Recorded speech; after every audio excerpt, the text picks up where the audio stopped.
Hi, இன்றைக்கி பச்சை பயிறு பொங்கல் எப்படி செய்யறதுன்னு பார்க்கலாம் வாங்க. டேஸ்ட்டு சூப்பராக இருக்கும், ஈஸியாகவும் செஞ்சிடலாம் சட்டுன்னு.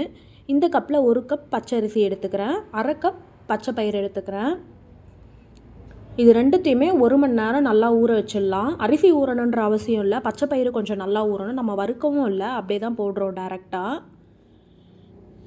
1 மணி நேரம் ஊறிடுச்சு. இப்போ எடுத்து வாஷ் பண்ணி ரெண்டுத்தையும் ஒன்றா போட்டு தேவையான அளவு சால்ட்டு போட்டுக்கலாம்.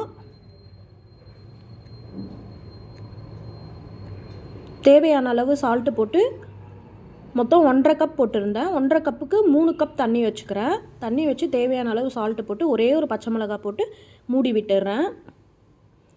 சிம்மில் வச்சுட்டு குக்கரை அப்படியே 10 நிமிஷம் கரெக்டாக வச்சிடுறேன். நல்லா வெந்து வந்துடுச்சு பாருங்கள். பச்சை பயிரும் நல்லா வெந்துடுச்சு, அரிசியும் நல்லா வெந்துடுச்சு. இப்போ நமக்கு இதில் ஒரு தாளிப்பு கொடுத்துடலாம்.